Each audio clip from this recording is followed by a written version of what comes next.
Can you hear me now? Yikes. All right, sounds like you can hear me now. All right. Well, I've been babbling to myself for the past 10 minutes, which is good to see. Lexi, how you doing? Welcome. Let's see if I got this. Yeah, that. All right, here we go. Oh God. I should have noticed that because I didn't see the little thing going up and down. Yikes. All right, so I was babbling to myself. These are some blog posts that I put out. Nothing huge, nothing major. Just answering some questions from capitalism research, actually about resource-based economy on Facebook. Just playing some stuff. Yeah, well, I've got a lot of stuff going on. Kind of things that were happening prior to me not stopping streaming in October are still a thing. Like my job ended on December 31st, so I don't have a job.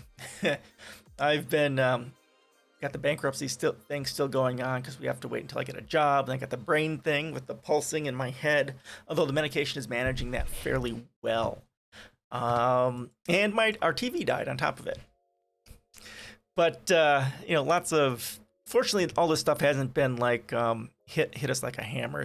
We've been doing okay financially. We're just waiting for me to get a job so we can file for bankruptcy, and then also waiting for me to get a job so I can get a new TV. Although we could buy one right now without a problem. We have plenty in the bank to survive it. It's just we don't know how long it's going to be. Elias, how you doing? Welcome.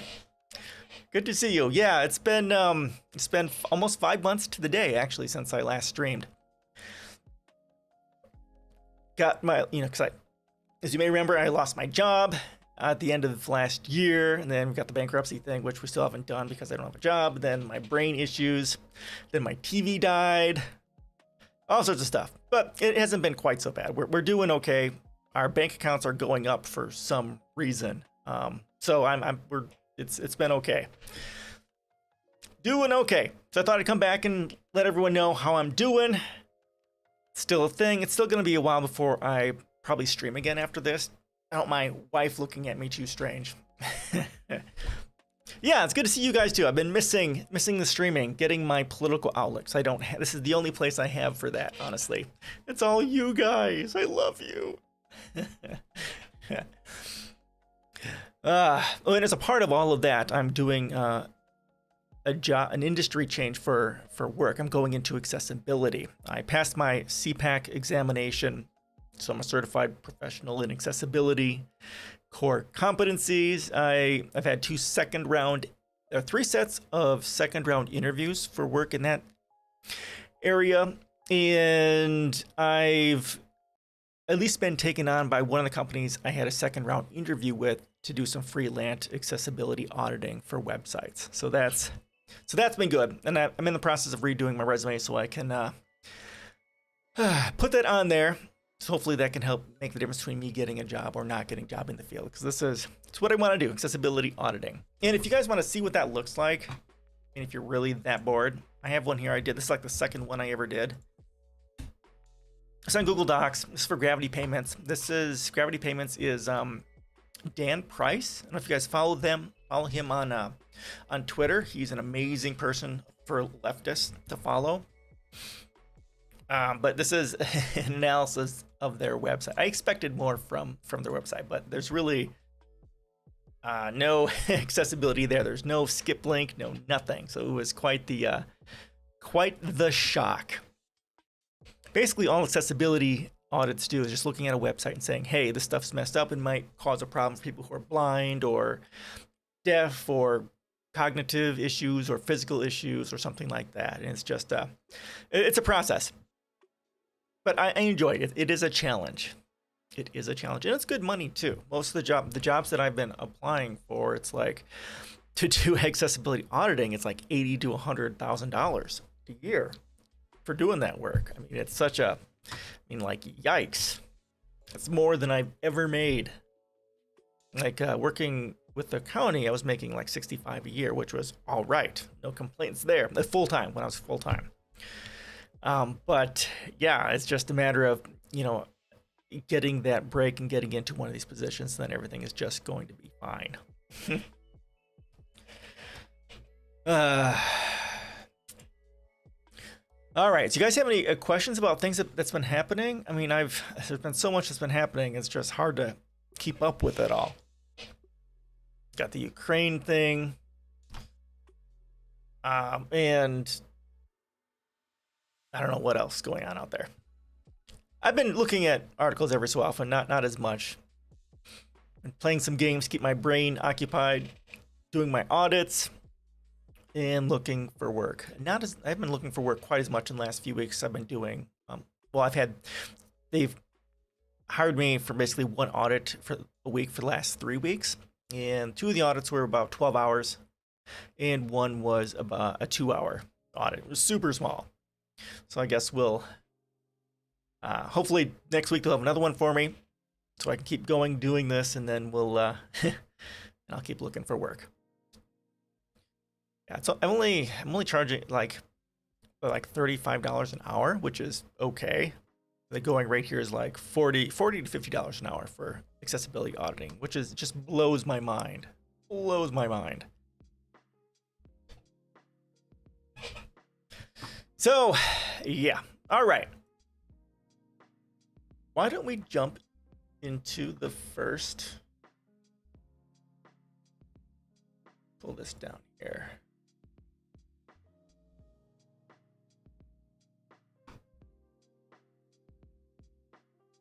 There's this neat. Oh, what am I doing? This neat article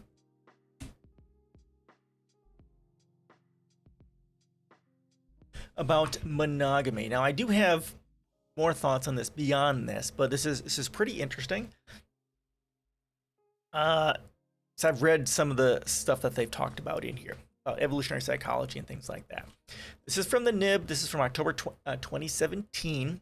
The invention of monogamy. For most of its history, monogamy was a rule only applied to married women. Right, and when I talk to my daughter about this sort of stuff, it's monogamy is a method of oppressing not just women, but the poor males who lack power as well. Us peasants. So here, our society often sees monogamy as a part of human nature. It's what's traditional, what's normal. But what is monogamy anyway? Being married to one person? Having sex with only one person? We often treat monogamy as if it's an innate part of humanity, but it's actually a rather recent cultural invention. If you think of monogamy as two married people who agree only to have sex with each other, there isn't really much of a history of monogamy at all. Okay, The Boundaries of Desire. I haven't read this one. Sex and Punishment. This one I have read. This one it's a great book. Sex and Punishment for Thousands of Years. It is a very difficult book to read because it's just an academic. It's not difficult because it's an academic book, but it's just going over, actual recorded laws that are passed regarding sexuality, like starting with Hammurabi's law and going forward, and then actually reading the not just the laws, but people who were punished for sexual crimes, mostly women, of course, but also men who deviate from heterosexuality, right? It's a great book, but difficult to read. Some evolutionary biologists have argued that heterosexual monogamy is a universal and fundamental part of human existence. The intimate male-female relationship, which zoologists dubbed a pair bond, is bred into our bones, primatologist Franz de Waal. Yep. Marriage is normally a permanent mating between a man and a woman, with the woman supporting and nurturing the infants and the man defending them. The institution of marriage is older than states, churches, and laws, Michael Giglieri, which is patently incorrect. But lots of research disputes the idea that humans have always naturally tended towards monogamy. In the 2010 book, Sex at Dawn, this is an amazing book. This is such an amazing book. It's written by a husband and wife team, evolutionary psychologist and evolutionary biologist. If you want something to read in this topic, this is a mind-blowing book. So read it. Human beings and our hominid ancestors have spent almost all the past few million years or so in small, intimate bands in which adults had several sexual relationships at any time. Right, because one of the core drivers for monogamy is property. I guess I don't want to get into that completely, but yes, our the Paleolithic hunter-gatherers shared everything, even sexual partners, because there was no ownership of partners, because they had no concept of private or personal property, nor did they have a concept of like how the childbirth process worked. There was no direct understanding that males and females having sex, was the cause of children to an extent. And there are some tribes that believe that every person who has sex with a woman contributes to the creation of a child. Some of that out there, which is really interesting. Sex at Dawn explains that among humans, monogamy is more about property rights, oh, here we go, than innate sexuality. The custom of some women having only one sexual partner developed after humans started farming. Oh my God, this is exactly what I was saying. I'm writing some stuff on on the shift from the Paleolithic to Neolithic, and this is exactly it. Pretty much everything bad that starts in humanity starts from the shift from the hunter-gatherers to the agrarianism. Agrarianism is simultaneously the worst technological advancement and the best technological advancement, because that's when everything goes wrong. Yes, this is the shift to farming. Agrarianism is what brought the rise of private property and the patriarchal culture that we have today. It all starts here. Explains that among humans, monogamy is more about property rights than innate sexuality. The custom of some women having only one sexual partner developed after humans started farming. True statement. When humans started passing land and wealth through patriarchal system from father to son, suddenly paternity mattered. Everything the light touches is our kingdom. This looks Sumerian, I think, Babylonian. Male leaders developed customs and laws to make sure their wives were only having sex with them. They wrote the first sex laws, which then became enshrined in early Judaism, Islam, and Christianity, which would be Hammurabi's law, I believe, which is like the oldest known set of laws recorded that we have access to. The term adultery originated from this ancient idea that a married woman who had sex with someone other than her husband was adulterating or polluting the family bloodline. Monogamy from the beginning was, until very, very recently, was for wives. Men didn't have any requirement at all to be faithful to their wives. I think this is a picture of what the author of Sex at Dawn looks like, if I remember correctly. The first death penalty crime that I could find in human history is from Mesopotamia. It was adultery, and unfaithful wives were impaled on long poles in the middle of the village. How fucking... Okay, this must be the guy for sex who wrote Sex Crime and Punishment for Thousands of Years. Yeah, this is some of the brutal stuff that women were afflicted with all throughout history. I mean, it's just gruesome. Mesopotamian Code of Hammurabi had strict penalties for infidelity for wives, but men could have multiple wives. You may take a second wife if the first can't bear you children. You're also allowed to sleep with the maidservant. Sweet! The world's oldest profession flourished at the same time. It was fine for men to have prostitutes or concubines. Greek and Roman laws banned polygyny, but having concubines was okay. Philosophers argued that men and women lived by very different moral codes. So polygyny is a subset of polygamy, where it's what we normally think of as polygamy. Polygyny is a man with more than one spouse. The other side of that is polyandry, which is a woman with more than one husband. Monogamy is only really enforced for upper class women. Poor women, especially prostitutes and slaves, didn't have their body integrity recognized at all. In Rome, a lot of women who had affairs and wanted to escape persecution for adultery sometimes registered with the state as prostitutes. Adultery was a crime only married women could commit. Homosexuality was also not considered adulterous. A scene of a queer threesome graced the walls of Pompeii. Yeah, and there was at various times throughout, in ancient Rome, the love between two men was considered the highest form of love over that of a man and a woman. Roman law never mentioned lesbian sex because for them, at least for the men whose writings survive to modern times, sex meant penetration with a phallus. That doesn't mean women weren't having sex with each other. We just don't have a written record of how it factored into ideas of monogamy. Oh, soft and dainty maiden, from afar I watch you as amidst the flowers you move and pluck them singing. It's from Sappho, 630 BC to 580 BC. Many cultures in the world have no history of monogamy as we know it. Anthropologists estimate that only 17% of human cultures are strictly monogamous. Instead, most societies prefer to be a bit more flexible in their mating style. Okay, yes. So what you'll find is when you study this, there's something called sexual dimorphism, which is the difference between the genders, becomes a direct descriptor of how monogamous the society is, or the species is. So if the males and females are the exact same height, then they are most likely they mate for life. So the larger the difference between the genders, the less monogamous they are. Like silverback gorillas, whose males are like 50% larger, practice harem guarding. Whereas humans, males are generally larger than females. We tend to be socially monogamous, but sexually promiscuous because our height difference isn't as large as silverback gorillas or other species, but we do have a difference. Now, one of those things that we talk about here, the Muso, ethnic group in China. It's in they're between like China and Tibet, I think. For example, have a common practice of walking marriage. A woman can give men permission to visit her after dark. Couples don't live together. Instead, the mom's multi-generational household raise kids together. Right. Yep. This is Muso are a matriarchal society that exists, and yeah, monogamy isn't a thing. There's a great video on this talking about the Muso.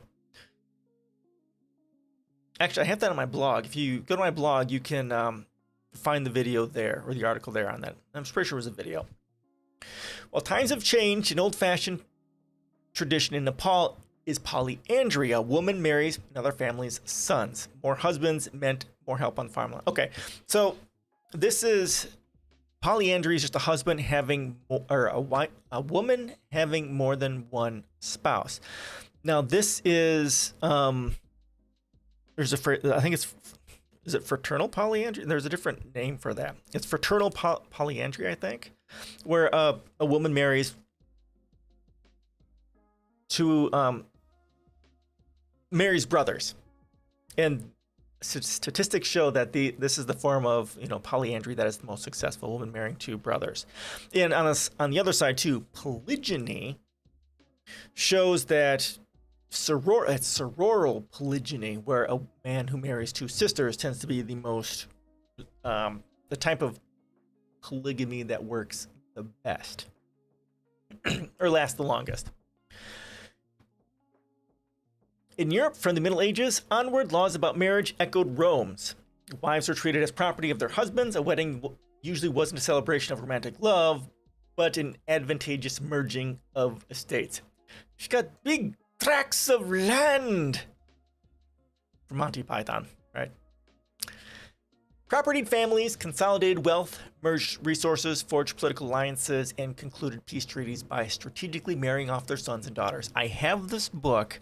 I don't think I've read this. This comes very highly recommended. Actually, Stephanie Coontz, if I remember correctly, in the United States, when we were going through the Proposition 8 trial, the trial that went to the Supreme Court and eventually brought gay marriage to the United States, she was one of these expert witnesses, if I remember correctly, talking about marriage. Men could visit prostitutes or force themselves on slaves without being seen as breaking the bonds of monogamous marriage. The God who gave us life gave us liberty at the same time. Thomas Jefferson, yes, because he's got a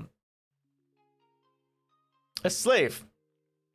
He had slaves and he had children with many children with a slave. And that like the line of Jeffersons among African Americans most likely stems from his children. Only in the late 19th century did the US and the UK start to legally recognize the autonomy of women. Women fought for the right to vote, like in 1918, while working to repeal laws that gave men legal rights over women. Rights over wives. Yeah, they didn't get the right to vote until like 1918. And then getting casting off the chains of being considered chattel property was what, in the 50s or something like that? Maybe some 30s? I don't know. It's a bit later. Part of that shift, monogamy came to be seen as women and men both having sex exclusively with one partner. At the same time, women were proclaiming their own independent sexual desires, judge women as people, not as wives. Of course, sexist, racist, and classist double standards around monogamy still persist today. Yeah, so, yep. Calling a woman a whore for having sex, and a man having sex is seen as a good thing. Again, it's part of that patriarchal society, that toxic patriarchy, suppressing women. But researchers estimate that about 9.8 million Americans practice some form of consensual non-monogamy. The polyamorous next door. I don't think I have this. I've heard of Elizabeth Sheff, though. Sexual styles such as polyamory have increased with the advent of internet technology, which facilitates communication between geographically disparate people seeking support for alternative relationships. Monogamy as a norm has less of a hold on LGBTQ communities, where people have often pushed back against the way the state defines relationships. Okay, your preferred relationship style. Okay, 61%. Where, man? How you doing? Welcome. How you doing? You're in, how's Russia? You're in Russia, right? Hopefully you're safe. Yeah, this is my first stream in a long time. I'm just getting everyone caught up and doing a little bit of reading here. And then it'll probably be a while before I'm on again. Unless I get a job quickly.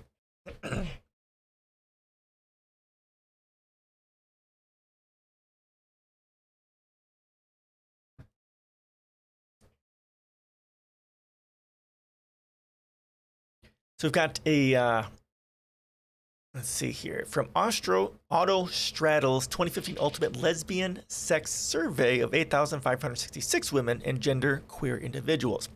61% preferred monogamy, 22% mostly monogamy, open relationship 5.1, polyamory 5.3, or no, open relationship, the hell? Yeah, 5.1, polyamory 5.3. Where the hell's... Open relationship is 6. There we go. From San Francisco State University's 2010 study of 500 gay male couples, 45% monogamy, open relationship 47%, and other is 8%. Modern non-monogamy can entail sex, dating, flirting, and everything in between. All this doesn't mean monogamy is bad or wrong, just that it's a cultural practice that's built and reinforced by our society, not the way humans universally and naturally behave. True statement. Monogamy is the relationship model many people choose, but if history tells us anything, it's that sexuality isn't one style fits all. Okay, so yeah, there it is. This is pretty cool. I have done a lot of research on this. This is kind of what got me into politics. Grandmothers bought up all sugar, nowhere to buy. Because of them, there's artificial shortage, and when sugar appears, sugar will cost more. Same bill as flour. Okay. Yeah. Yep, that's gonna happen. People panicking and buying everything. We had that kind of happen here in, well, when COVID started. I couldn't find toilet paper anywhere. I had to go, I had to drive like to the next large town to find stuff. It's crazy. Crazy stuff.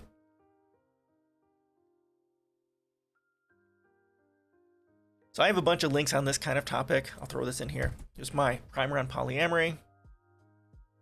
Here's my link on polygamy. 138 kilograms. Wow, that's a lot. Here's my post on polygamy. I post on prostitution. And then there's this post I put out is about the implied monogamous relationship agreement. So what monogamy ends up being is just a series of exclusivity clauses. I kind of talk about that there. Whew. There we go. One of our we have a teacher with our yoga studio who's from the Ukraine, so she's kind of freaking out a bit over all that stuff, and it's sad. Super sad that all this is happening. Mega, ultra, super sad. Bunch of innocent people dying for territoriality.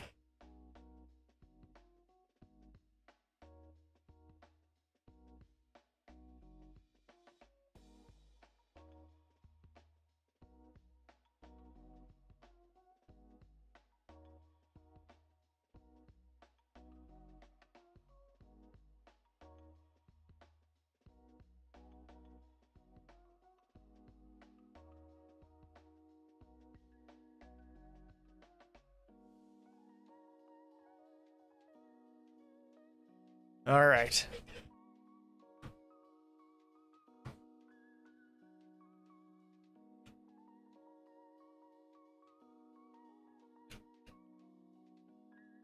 This next one is from Medium. It's from yesterday. The future doesn't have to be dystopian. We have the power to change it.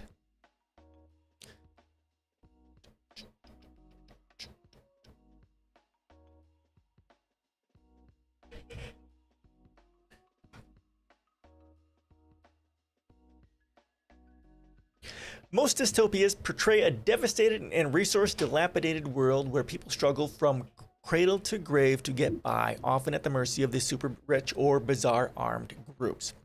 Our predicaments are rooted in resource scarcity, yet the inner solar system contains virtually unlimited energy, real estate, and, most important, raw materials enough to sustain 1,000,000 times our current population. True statement.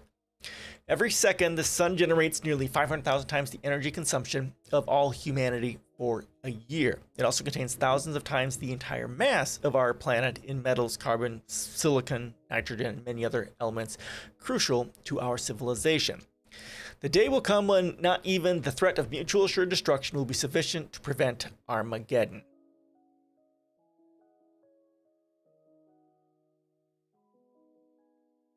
Yeah, we're going to have quite the variety of stuff to go over today. A rocky start. The first steps to access resources in the high frontier are the hardest because we lack space-bound infrastructure. Even with rocket launch costs racing down, opening space to all humankind requires less instant gratification and more generational thinking. Some of our short-term profit system has eroded. Yeah, much of my policies, Interstellar New Deal, that's basically what I talk about. What we can do to start moving into space. And honestly, I talk about a little bit of that in here as well in my environmental stuff. In the if you go to the section on communities, sustainable communities, looking at Atlas pillars and star scrapers and things of that nature.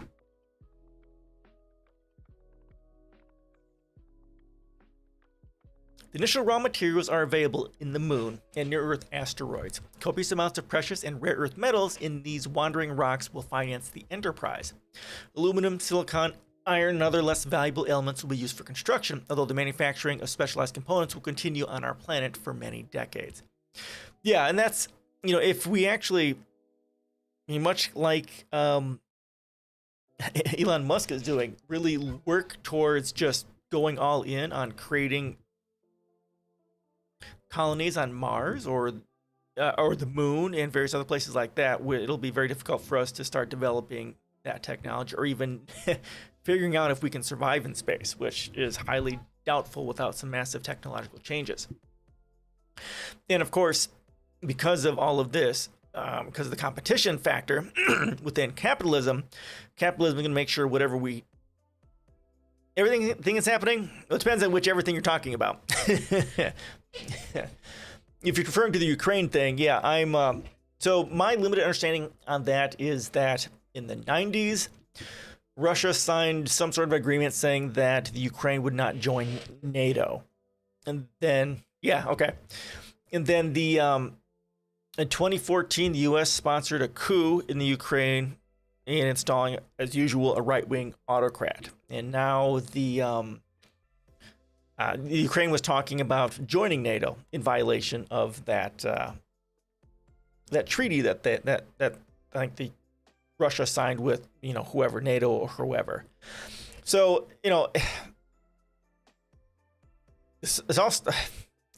this is really, it's started by the United States to goad Russia into doing something so that we can hammer them down, make them look like the bad guy. This is just, Russia's been set up.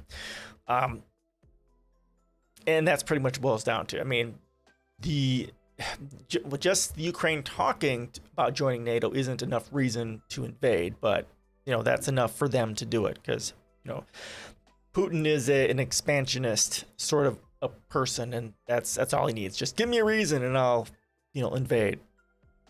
So it's bad. I mean, the people in Russia are suffering because of sanctions. People in, of course, Ukraine are suffering because they're being murdered by evil imperialist Russia.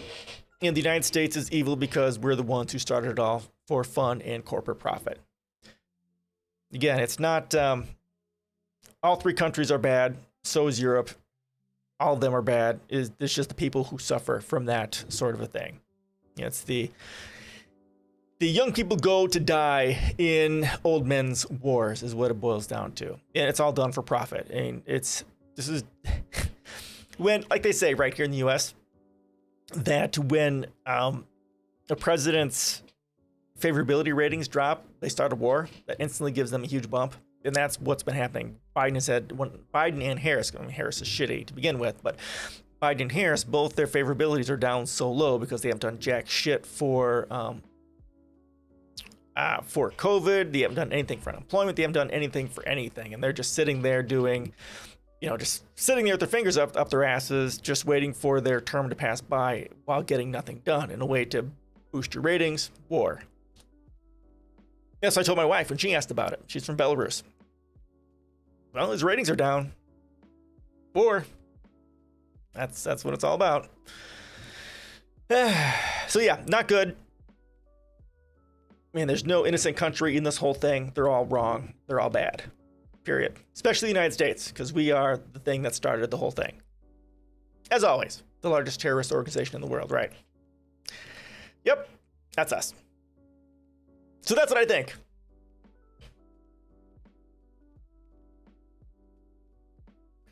And it's hard to solve. The only way to, whoa, nice big monitor text here. We got Ukraine has a large number of neo-Nazis. So does the United States. Racist. Some Black American people who wanted to support Ukraine now do not support Ukraine after they learned these facts about Ukrainians. Yep, not about everyone, of course, but about these ultra-right idiots. Nazis in Ukraine is an issue from. Oh yeah, I bet. Because yes, of course. I mean, every country has this issue, and some places it's more concentrated. I mean, here in the United States, of course, we have that issue too because of our police department. There's a lot of Nazis. Our military, a lot of racist and imperialist. I mean, that's really, and when we talk about the issues with the nation states, nationalism breeds the existence of nation states creates nationalism, which creates racism. So it's, as long as we have nation states, broadly speaking, racism is going to be a thing. Or nationalists, racism, they're all the same thing. United States has a huge problem. Every country has a problem with it. I mean, it's just the way it is, because it's a part of the corruption of competition. The only way to tear any of that down is to get rid of nation states, which, as I talk about here, shift to a resource-based economy, make all of the resources in existence as a common heritage to all of humanity. Anything short of that, and you're just not doing anything of any long-term value. Yeah, Nazis bad. Imperialism is bad. War is bad. People dying for corporate profit is bad. It's all bad. There's a few black guys I've been following on Twitter. They're really good. Socialist MMA is huge. Black in the Empire is great, and they're really talking about this, a lot of this issues with the Ukraine war. Oh, and of course, Ukraine was preventing people of color from leaving, right? And the United States is going to accept a bunch of refugees from Ukraine, but they're not going to, accept any from Central South America, right? There's the racism inherent to the United States immigration policy. As long as they're white, we can accept them. If they're not white, let's run them down with horses and beat them with whips.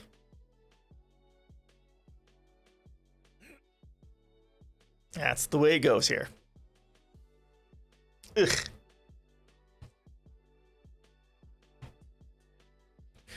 All right. Did that make sense? Are you typing?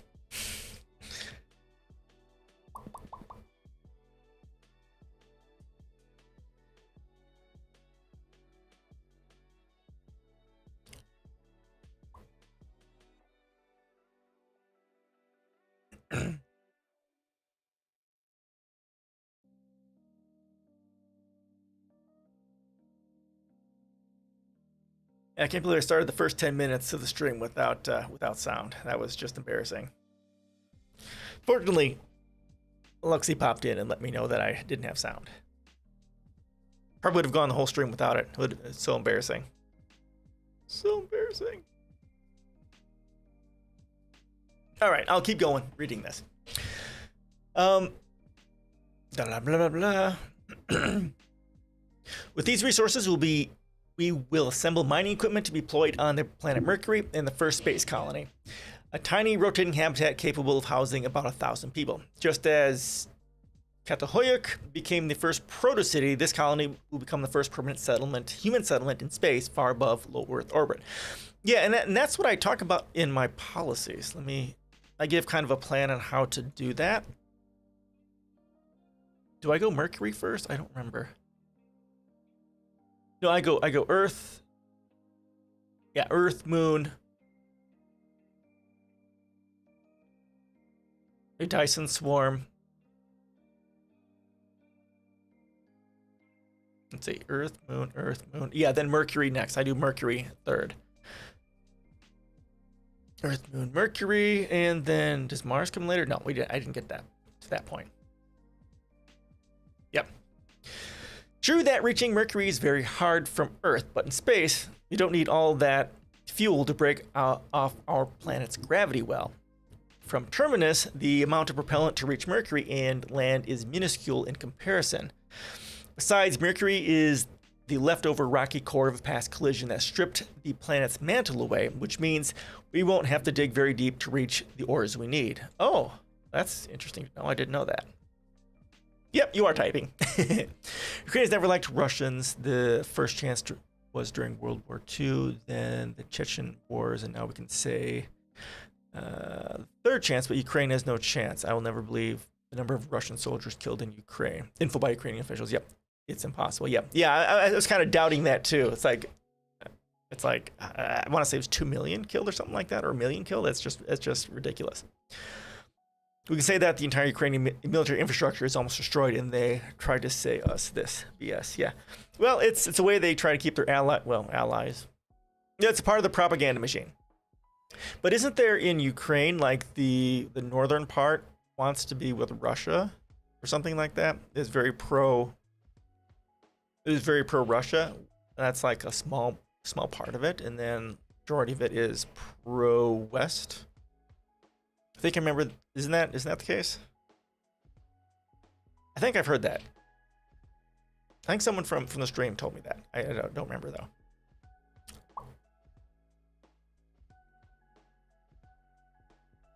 In some cases, it might be a decent idea to give, whichever part wants to be with Russia to Russia, and then let the Western people stay in Ukraine, or something like that. I don't know. Just a thought.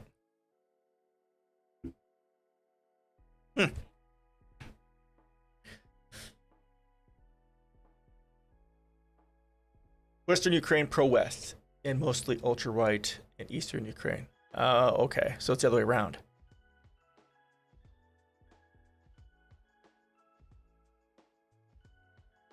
Okay, okay, all right. So it's the western part that's pro-west, and the rest of the place is conservative. That's too bad. Too bad. Super too bad.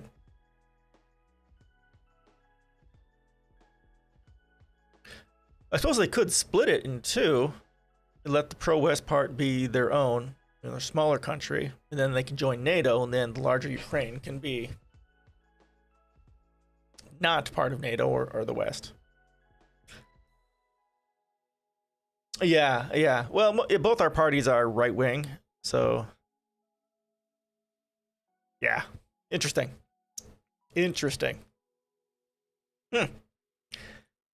Mercury or bust. Thanks to its proximity to the sun, solar cells will capture sizable amounts of energy, unlike asteroids in the belt, to power automated mining and refining equipment. Its low gravity is ideal for a mass driver electromagnetic catapult that to ship refined ores to Earth's orbit. Vast deposits of metals and silicates provide the foundation for the next phase of our space infrastructure. Island-sized space colonies capable of housing tens of millions. With the resources of Mercury, we can build hundreds of thousands. Yeah, and this is, if you watch Science and Futurism with Isaac Arthur, this is the sorts of things that they talk about. Mercury, yeah, that'll be huge. Despite being a gigantic resource boon, Mercury is limited. Within a couple of centuries, it won't be able to keep up with humanity's growth. Nevertheless, it's the stepping stone to the ultimate cache of raw materials in the solar system, the sun.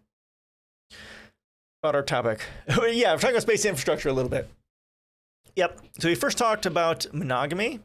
I'll go and share this again to you, kind of about its origins and stuff like that, which was interesting. I've read a lot about this. This is kind of not necessarily monogamy, but social sexual issues are what got me into politics in the first place. So I've read about this quite a bit. This is really, really well done. Then, yeah, now we're into space infrastructure. How do we get into space? So they've jumped from, they went straight from Earth to Mercury. They didn't go to the moon first. Whereas in my policies, I go Earth, moon, then Mercury to do that sort of a thing. But still, there you go. A transformation that'll dwarf the invention of agriculture and the Industrial Revolution. Okay, so this is a picture of a Dyson sphere starting to be made. Partial Dyson. Okay, so this is a swarm. Partial Dyson swarm around the sun. Every single bar represents a space colony.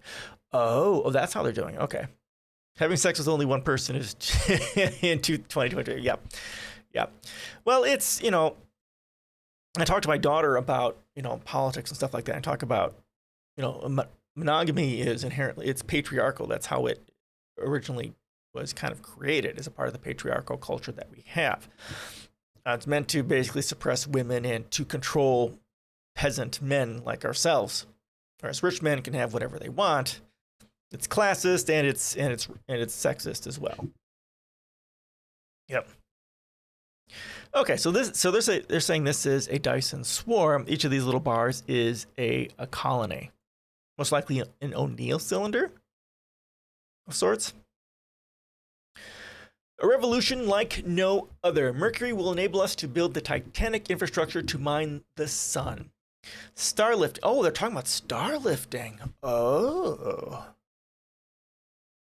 So starlifting, that's another thing that Science and Futurism with Isaac Arthur has a whole video on.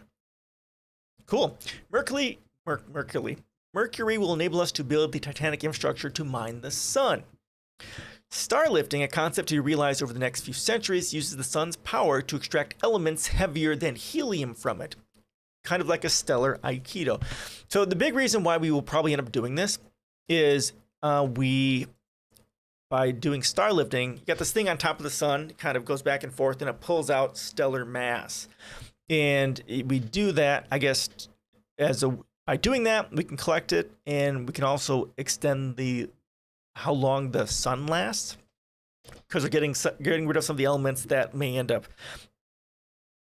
take part of it dying earlier. So it's useful on two phases, getting resources and prolonging the life of the star. Multiple star lifting approaches exploit the fact that these elements are not sunken down to the core but floating around, carried by the sun's convective process like a colossal conveyor belt. Individual atoms must be collected and sorted before assembling them into usable chunks to be fed into 3D printers and other construction devices. Although these are colossal challenges, the rewards are boundless. In space, oh yeah, space mining is going to be huge. I mean, that's going to be just like there was one article said that one giant asteroid was worth trillions of dollars in gold and platinum and stuff like that. I mean, it's going to be huge.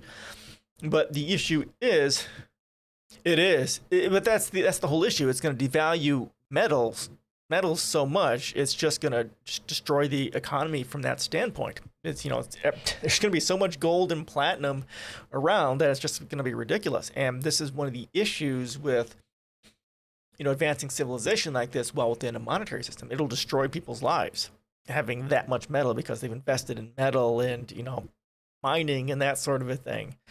And they're going to lose a lot of money on it.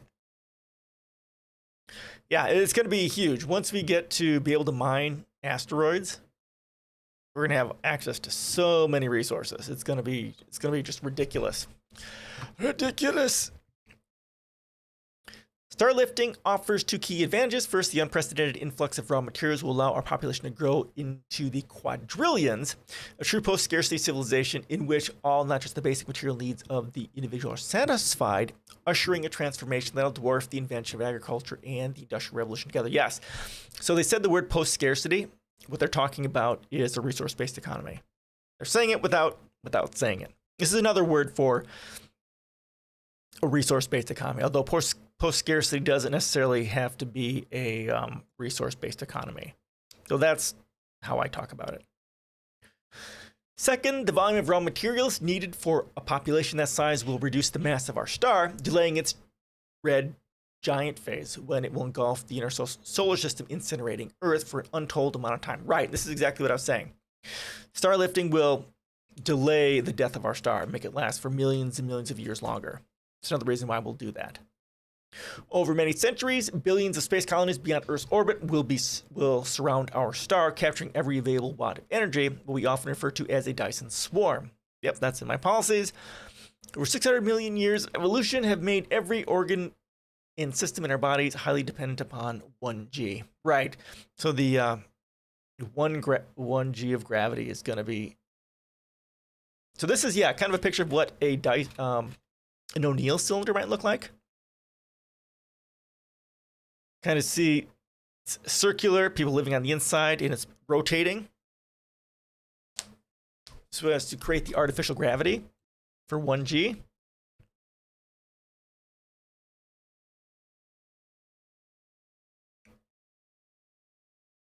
Living in the high frontier.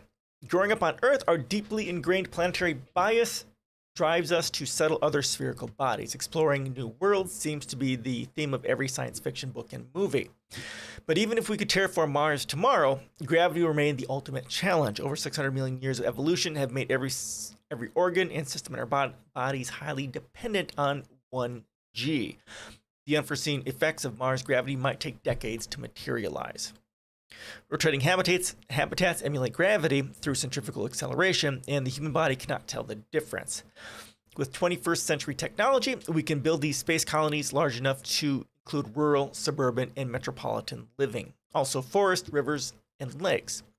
With an abundance of metals, we can radiation-proof them to offer a level of protection unmatched by Earth's magnetosphere. I don't think we'll do it that way. We're not going to waste a whole bunch of metals on that. We'll probably use air. Like I've seen some talk about using, especially when we unlock fusion, just using air as as a material to help protect us from that. Also putting like hydrogen in there, which can be used, or deuterium in these giant reservoirs on the outside to protect us from that sort of a thing, and that can be used for fusion reactors. Solar panels in space can harvest up to 40 times more electricity than on our planet's surface. Covering the outside of a rotating habitat with photovoltaic cells will generate far more than enough power to satisfy the needs of its population. There's no need for long transmission lines. Direct current will enable a far more efficient electric system than alternating current. No need for a bloated and wasteful electric grid plagued by vulnerabilities. Next agricultural revolution will bring a better steak without a cow and a better apple without a tree. Oh. Yep, this is some really good coverage of this. The next agricultural revolution. Recent testing on board the International Space Station hints that some crops could be possible in microgravity. It would be especially advantageous to produce as much food as possible along the rotation axis of a space colony because it will maximize the use of the 1G zone for human activities. Vertical farms with hydroponic or aeroponic irrigation are the key to growing food in space. On Earth, they have hundreds of times the yields per square meter than traditional farms, without the need for pesticides and with a fraction of nitrogen, phosphorus, and potassium. Right, and this is what I say we need to be doing. We need to be concentrating on vertical farms. Honestly, small communities could take like their farmland, and let's say a county buys 3 farms, and then they help these farms to convert 10% of it to hydroponic farms. I mean, like, a 10-acre hydroponic farm, vertical farm, multi-stories, and then wild the other 90 acres. Just turn it back into forest and, grasslands. So that way, that 10-acre giant-ass vertical farm will produce food all year round, nonstop food. You get more money, you get more food out of it for the amount of land. It can grow food year round. It can grow just as much food in that 10th of an acre, in that 10th of in those 10 acres as you could in 100 acres, and you can do it year round. I mean, it's just gonna be amazing. That's what we need to be doing. We need to be shifting towards making sure our communities are more independent this way. This is a good way to do that. However, these techniques won't work for all fruits and vegetables or animal products. Fortunately, new alternatives emerging, growing in vitro from clusters of cultured cells. Although still mature, this technology has the potential within decades to turn out animal products far superior to our barbaric farming system. In vitro can be applied to crops not suited for aeroponics or hydroponics. The next agricultural revolution will bring a better steak without a cow and a better apple without a tree, with less energy and nutrients and emissions free. Yes. An economy is an exchange system designed to manage and distribute limited resources across the population. Ooh. But if a civilization has free access to more energy and raw materials than it can use, those resources will be virtually unlimited. Would such a society still need an economy? Oh, okay. To satisfy the needs of its population, or will economics become an extinct science? Yes. I'm not talking about upper middle class lifestyle. Even if new forms of currencies and exchanges emerged in such utopia, everybody would be rich. So K3 is referring to a K3 civilization, a Kardashev 3 civilization. Let me pull out my article on that.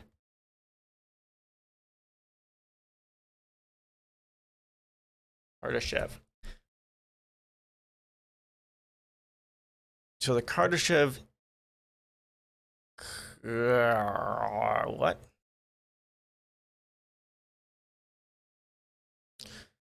Where are you, darling? Maybe it's Chev like this. There we go. Kardashev. Nope, I don't know. Nope, hold on. Kardashev. K3. There we go. So Kardashev 3. Okay, Kardashev 2. All right, Kardashev 3. Kardashian. Yeah, exactly. Kardashian. So Kardashev 3, a K3 civilization, harnesses the entire energy of an entire galaxy. We're talking all the stars in the Milky Way. So like right now we are effectively a K 0.72 on Earth, and we're looking at going to a K1 event. Well, we won't survive to get to that point. We're talking pretty much all sustainable energy all the time, getting rid of fossil fuels. And this, I think a K1 requires basically fusion for the most part to get to, but you know, getting off fossil fuels and getting to sustainable energy and possibly even fusion. Now, K2 is taking all the energy of the star, basically using those the Dyson swarm around it to take advantage of all the energy of your system star. And then it's about K3 is the entire galaxy. I'll go ahead and throw this in here in case you want to read more about a Kardashev scale. It's pretty interesting. So it looks like he's got a novel.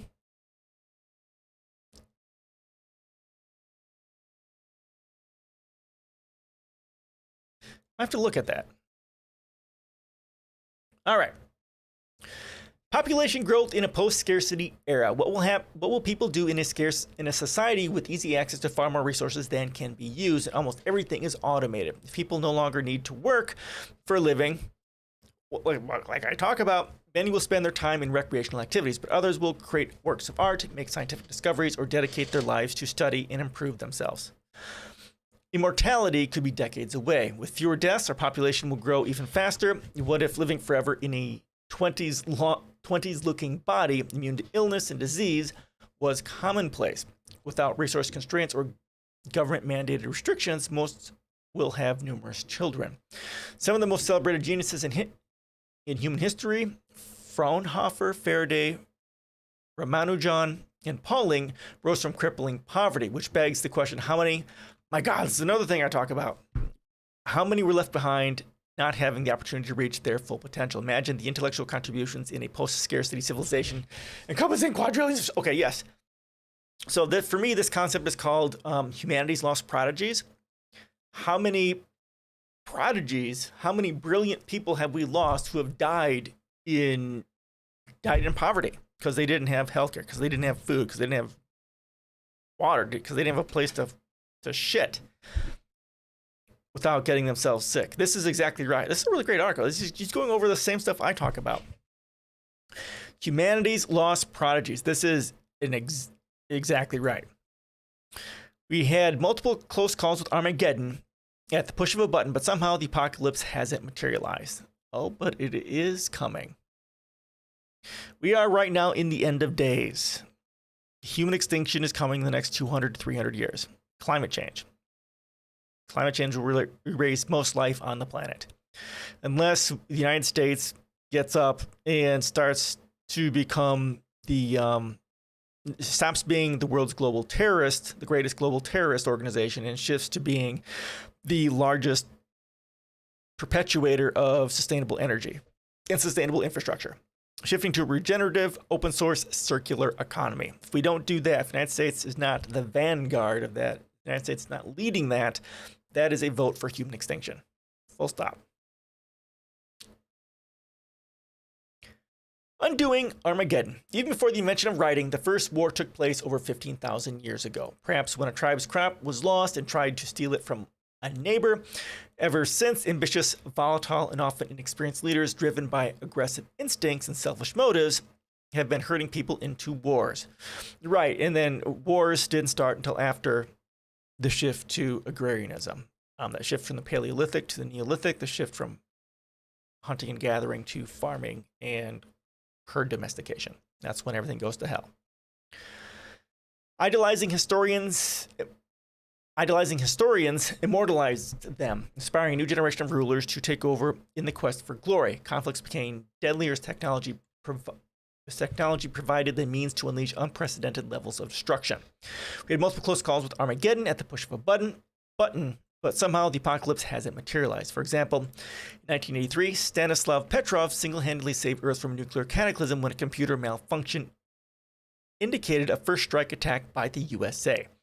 But having never learned the history lessons, the day will come when not even the threat of mutual assured destruction will be sufficient to prevent Armageddon. Therefore, we must ask ourselves, are mulish confrontations over supremacy and resources, dangling the apocalypse sword over our heads, worth it?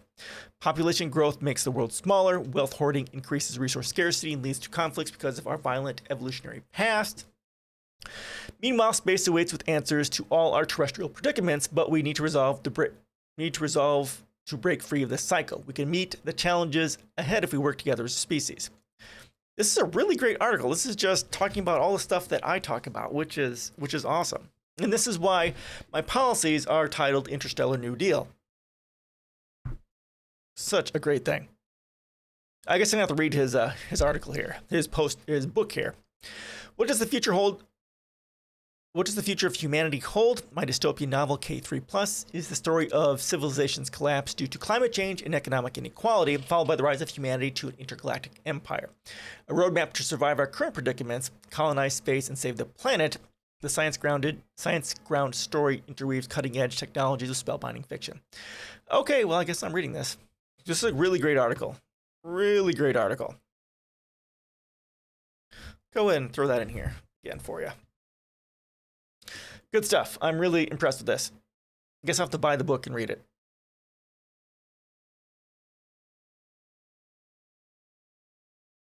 All right, there we go. This is his book. There's a link to it there too if you want to take a look at it. I'm gonna have to buy this, really. Sounds amazing. All right, what do we? Okay, let's go over here. Do another tech one because I like this concept.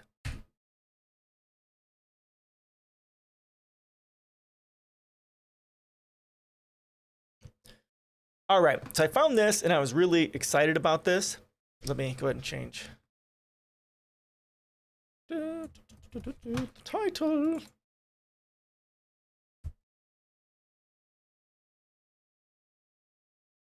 There we go.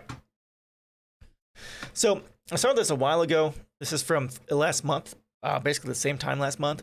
Fusion tech is set to unlock near limitless ultra deep geothermal energy. Now, if you've been on my channel much, you know that I'm a fan of geothermal energy. It has a huge potential for creating sustainable, long, baseload sustainable energy. Now this is how deep they want to dig. Look at this. Really fucking deep. 3 to 20 kilometers deep. Look at that. Look at all those layers.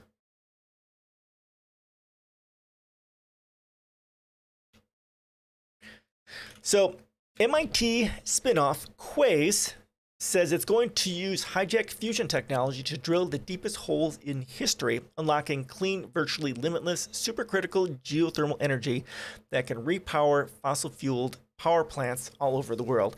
Now, when I read through Peter Joseph's The New Human Rights Movement, I always say that book is worth it just for the appendix on sustainable energy. One of the things he quotes in there is that if you could take a given size of, I think, a coal plant, and you can replace it with basically 9 geothermal plants and get 9 times the energy out of that same amount of space.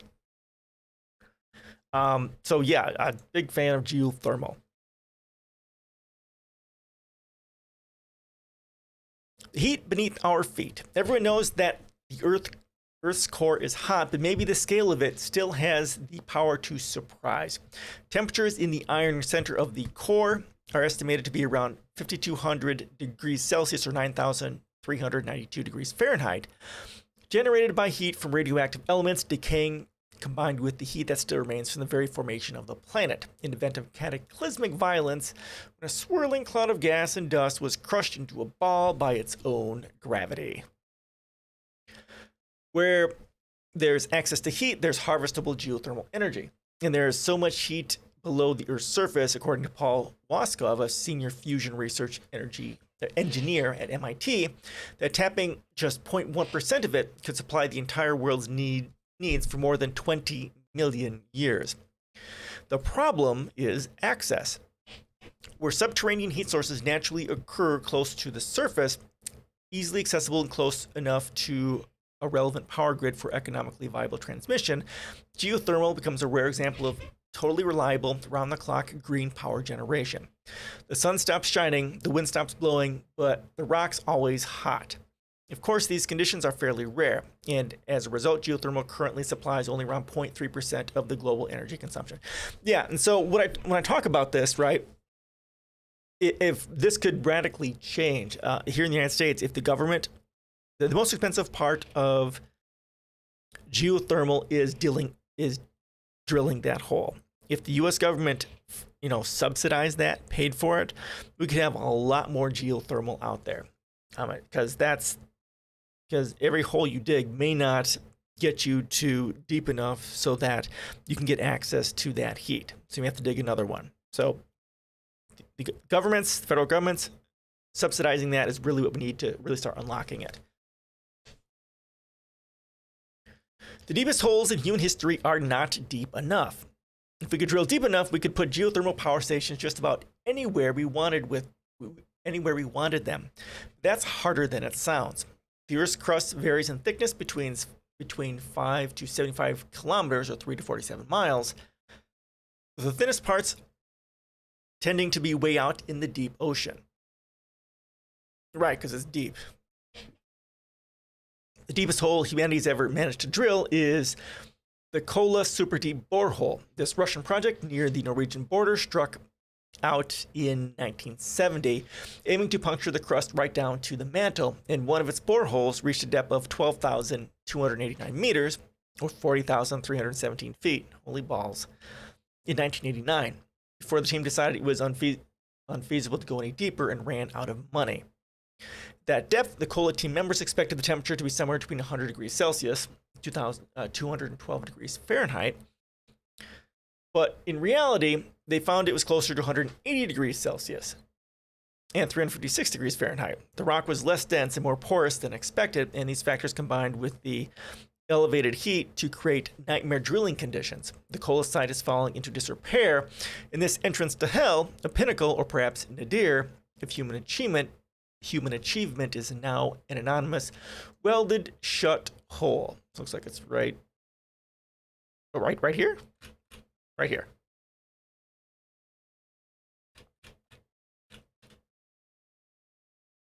At the welded shut Kola Super Deep Borehole, completely abandoned, photographed in 2012. Germany spent the equivalent of more than €250 million in its own version in the late 80s, but the German Continental Deep Drilling Program, or KTB borehole, only got 9,101 meters, or 29,859 feet, before terminating. Again, the temperature rose far earlier than expected, and the KTB team was also surprised to find the rock at this depth was not solid, and large amounts of fluid and gas were pouring into the borehole to complicate the effort. Okay, that's interesting. These temperatures were hot enough to thwart the drilling process, but not hot enough to make good geothermal energy out of it. So while these projects and others have been invaluable scientific resources, new technologies are needed to unlock geothermal potential under our feet. Direct energy drilling, a path forward. Where conditions become too difficult for physical drill bits to operate, researchers have been testing the capabilities of directed energy beams to heat, melt, fracture, and even vaporize basement rock in a process called spallation, before the drill head even touches it. You can see the effect of spallation on tough rock in the GIF below from Petra's Swifty boring robot, although Petra's not revealing what exactly used to create the heat. Gonzo! Dumb Whitey!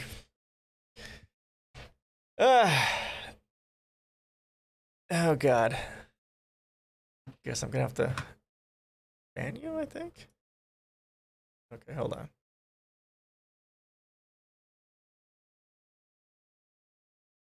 Hold on.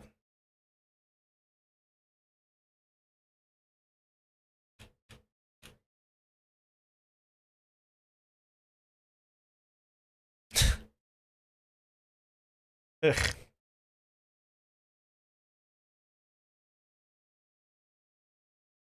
Well, I suppose I was due for one, right? spend months. I usually get one every 2 or 3 months, and then look. All right, so here's JPEG talking about that process of spallation. Military experiments in the late 90s showed promising results, indicating that laser-assisted drilling could get through rock 10 to 100 times faster than conventional drilling, and you can bet this was of great interest to oil and gas companies. A direct energy drilling process, wrote Impact Technologies president Kenneth Oglesby in a 2014 MIT report for the U.S. Department of Energy's Geothermal Technologies program, would offer some huge advantages. One, no mechanical systems in the well bore that could wear out or break. Two, no temperature limit. Three, equal ease penetrating any rock hardness. And four, potential for replacing the need for casing cementing by any durable vitrified linear. I don't know what that means. Okay, let's look at what vitrified means. Convert something into glass. Okay, so yeah, you're using plasma to melt it, turning rock into glass. Gotcha. The last point is interesting. A direct energy drill would effectively cauterize the rock it cut through, melting the bore shaft as it goes and vitrifying it into a glassy layer that would seal fluids out, gases, and other contaminants that have caused problems in previous ultra deep drilling projects. Now, I guess the question here will be is just making sure that that glassy layer is thick enough. Otherwise, anything can break through it. But lasers, wrote Ogilvy, don't cut the mustard. The deepest rock penetration achieved to date with lasers has been 30 centimeters or 11.8 inches.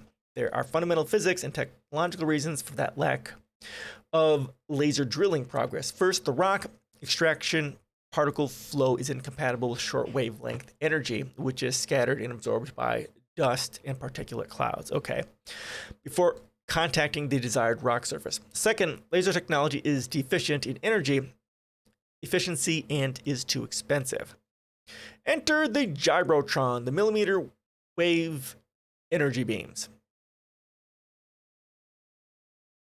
The solution, it seems, might come from the world of nuclear fusion. In order to replicate the conditions that smash atoms together at the heart of a sun, thus release the safest and cleanest form of nuclear energy, fusion researchers need to generate staggering amounts of heat. We're talking about the range of a sustained 150 million degrees in the case of the ITER project. Fusion research has been the beneficiary of billions of dollars in international government funding, and thus it's accelerated progress in commercialization in other areas that might not otherwise have had a budget. One example is the gyrotron, a piece of equipment originally developed in Soviet Russia in the mid-1960s. Gyrotrons generate electromagnetic waves in the millimeter wave part of the spectrum, with wavelengths shorter than microwaves but longer than visible or infrared light. In the early 1970s, researchers working on tokamak designs for fusion reactors discovered these millimeter waves were an excellent way to substantially heat up plasma. And for over the last 50 years, gyrotron development has made impressive progress on the back of fusion research and Department of Energy funding. So it looks like this is probably a gyrotron here.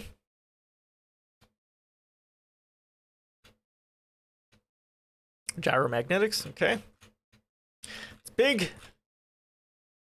1 megawatt, 150 gigahertz gyrotron is used to heat plasma in the Wedelstein 7X stellarator fusion experiment in Germany, the I2 HOP. Indeed, gyrotrons capable of generating continuous energy beams over a megawatt in power are now becoming available, and that's amazing news for deep drillers. The scientific basis, technical feasibility, and economic potential of directed energy millimeter wave rock drilling at frequencies of 30 to 300 gigahertz are strong, wrote Ogilvy. It avoids Rayleigh scattering and can transfer energy to rock surface 10 to the 12th times more efficiently than laser sources in the presence of small particle extraction plume. Continuous megawatt power millimeter waves can also be efficiently greater than 90% guided to treat distances greater than 10 kilometers using a variety of modes of waveguide pipes systems, including the potential of using both smooth bore coiled and joined tubing. It's above my head, but okay. Thermodynamic calculations, he continued, suggest a penetration rate of 70 meters per hour, 230 feet per hour, wow, is possible in 5 centimeter, 1.97 inch bores with a 1 gigawatt gyrotron that couples to the rock with 100% efficiency. Use of lower or higher powered sources, 100 kilowatt, 2 megawatt, would allow changes in bore size and or penetration rate. That would be a huge boost to traditional oil and gas drilling projects. Fuck them. But barring too many further surprises, it should also significantly change the equation for ultra-deep drilling, making it possible and profitable to get deep enough into the crust to unlock some of the Earth's immense geothermal energy potential. Yeah, so fuck fossil fuels and go for geothermal. Commercializing ultra-deep supercritical geothermal power. In 2018, MIT's Plasma Science and Fusion Center spun out a business called Quay, specifically focused on ultra-deep geothermal energy using hybrid systems that combine traditional rotary drilling with gyrotron-powered millimeter wave technology while pumping in argon as a purge gas to clean and cool the bore while firing rock particles back up to the surface and out of the way. The company has raised some $63 million to date, comprising $18 million in seed funding, $5 million in grants, $40 million in a Series A financing round closed earlier this month. When was this?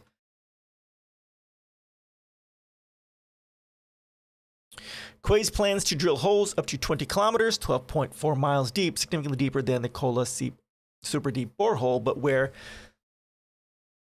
the Kola team took nearly 20 years to reach their limit, Quay's expects its gyrotron-enhanced process to take just 100 days, and that's assuming a 1 megawatt gyrotron. That is just insane. 100 days to get 12 miles deep. Oh, technology. Okay, so here's a picture of their tech here.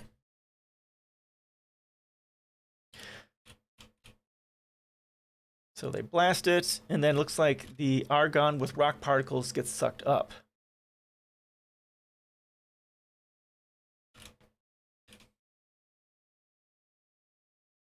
Here's the vitrified wall.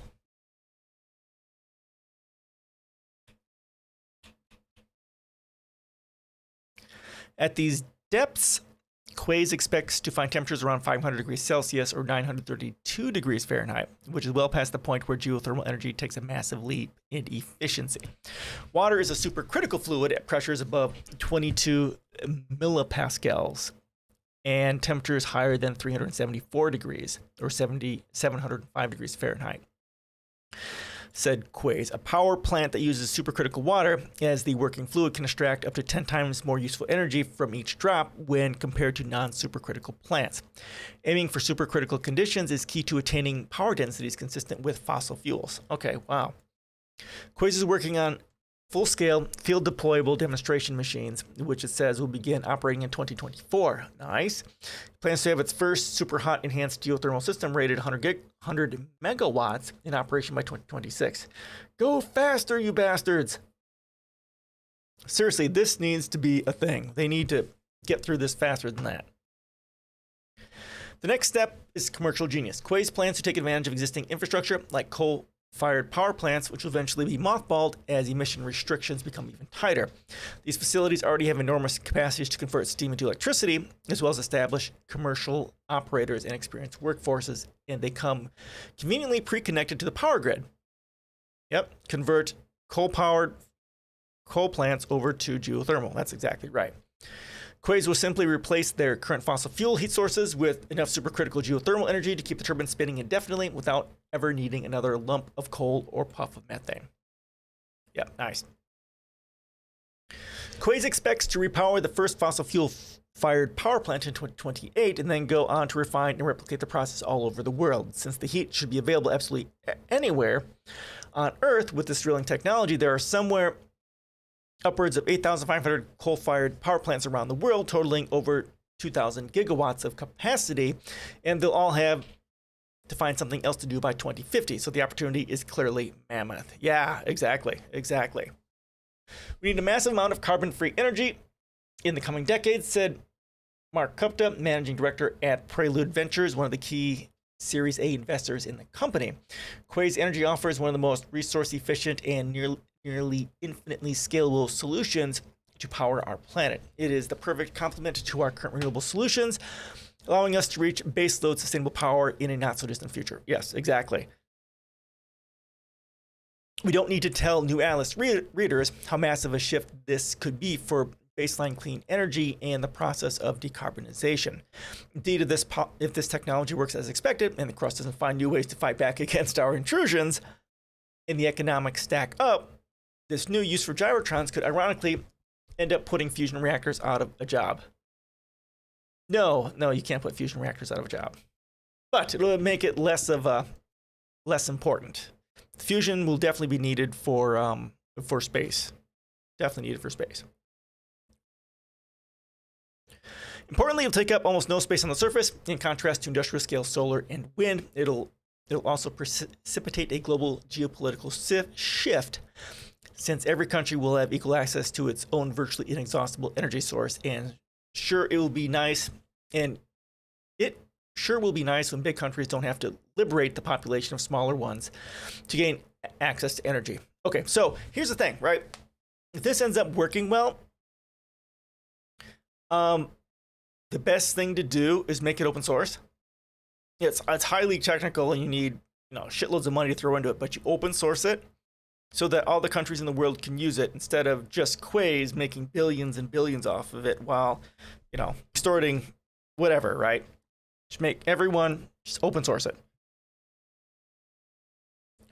That's what needs to be done. Okay, here's a video on this. Let's go ahead and watch this.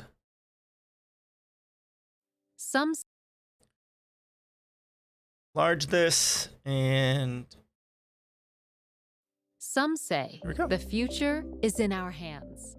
At Quays, we believe it's below our feet, 3 to 20 kilometers deep underground. Down there is an untapped energy source waiting to be harnessed. This is supercritical geothermal energy, the largest source of clean energy on Earth, as powerful as any fossil fuel and as clean as solar, wind, or hydro. It has a footprint a fraction of other renewables, which allows us to make better use of the land available to us, like feeding a growing world, preserving our dwindling forests, protecting our precious wildlife. We believe the solution to the planet's energy problem has been beneath us all along. That's why we've pioneered a new type of drilling system, one that can go deeper than anything seen before.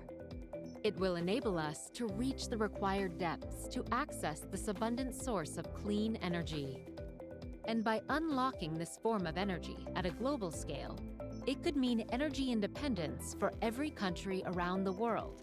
It could create millions of jobs and lift 1 billion people out of energy poverty, all while solving greenhouse gas emissions. More importantly, we can finally move on from fossil fuels and give future generations a chance to live in a world that's flourishing.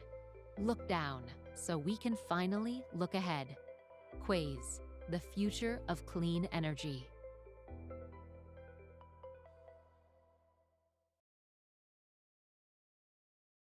All right, there you go. Yeah, I read this and I was super excited about this. Oops, get back here. No. All right. Let's see, what do you want to go through next? Any questions or comments on that concept? Love it. I like it. I pretty much immediately added a link to this to my policies. I'm pretty sure. Out of it. Let's go geothermal.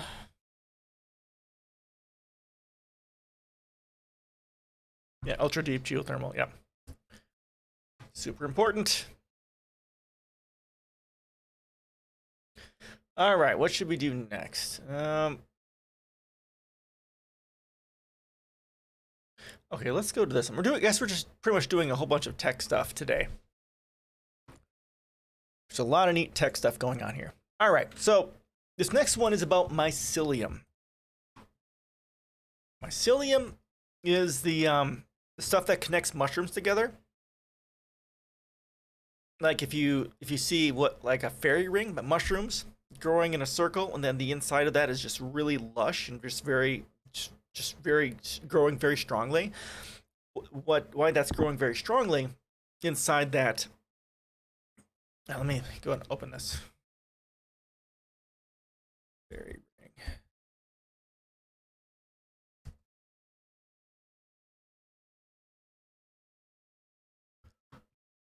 Yeah, right here. So like right here, get the mushrooms growing around here. Why it's growing in a circle is because in here is where the mycelium is. That's what's connecting all the mushrooms together, and then things generally grow very well between there, because the mycelium that connects all those mushrooms takes resources from the ground and creates a great environment for microbes and stuff like that to grow. Let's see if we can get a picture of mycelial mass. Mycelium.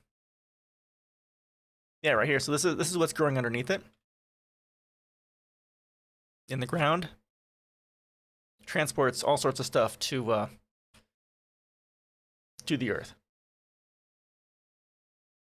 All right. The case for rewiring modern manufacturing with mycelium. Now, Evocative, I think this is a company that I supported in Kickstarter a long time ago. So they do stuff with mycelium.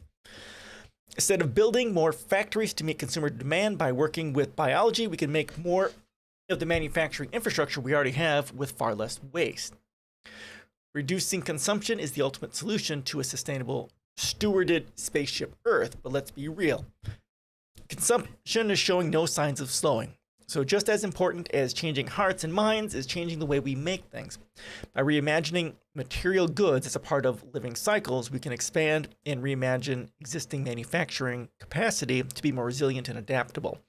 Moving from extractive and polluting manufacturing to cyclical and even regenerative processes. Just look down, mycelium shows us the way.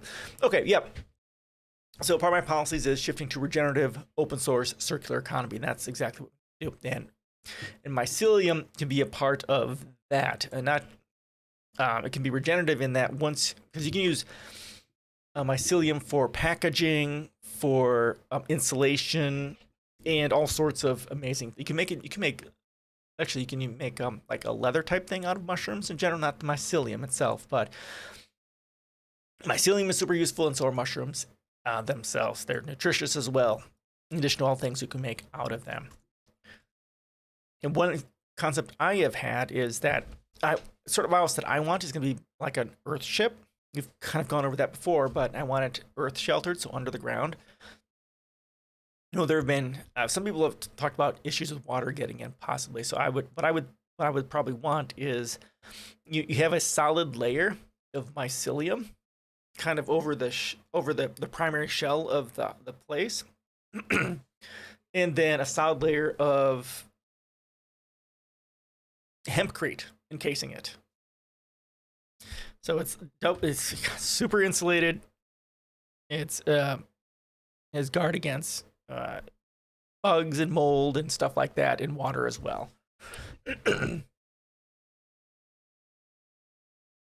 Mycelium, a multifaceted material. People often think that our company, Ecovative, makes things out of mushrooms, but really work with mycelium, the fibrous living fungal network from which mushrooms grow. One way to think of mycelia is as natural self-assembling polymers capable of expressing incredibly complex structures with a practically endless range of material qualities. Those qualities, many of them have yet to be discovered, give us a lot of hope.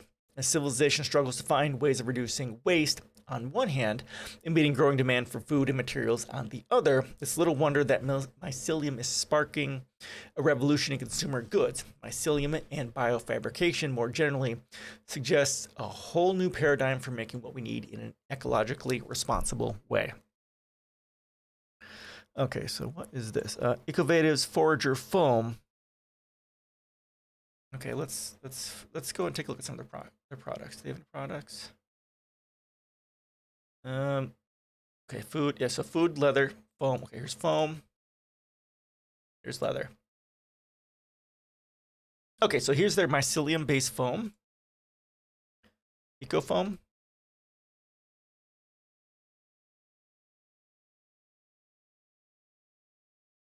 And here's their leather, like I was talking about. This is out of the skins of stuff, of the mushrooms. What do they have? Foam packaging.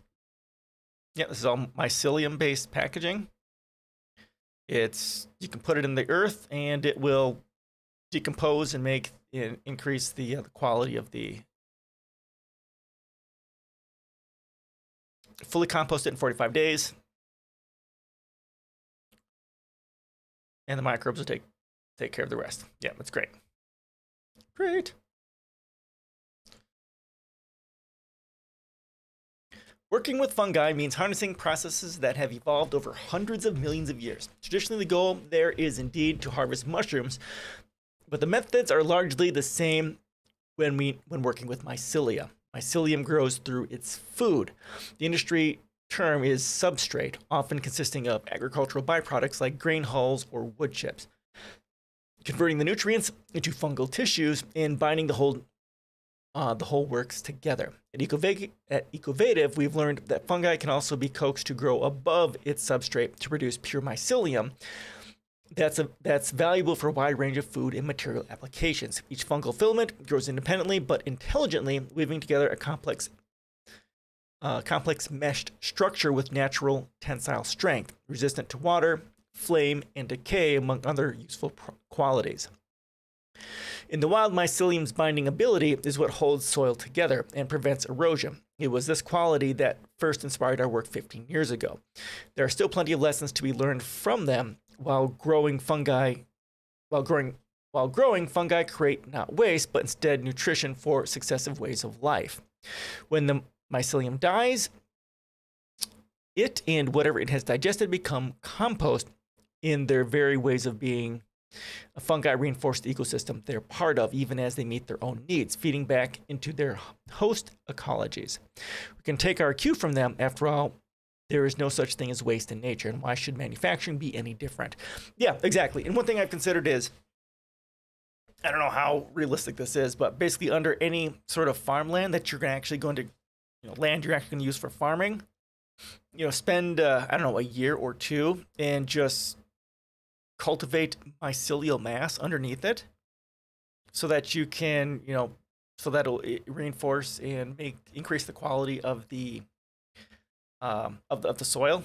And then like the next year after that, then you can start growing stuff on it because you've already have the mycelial base, which greatly increases the quality of the soil. And then you can, farm from there.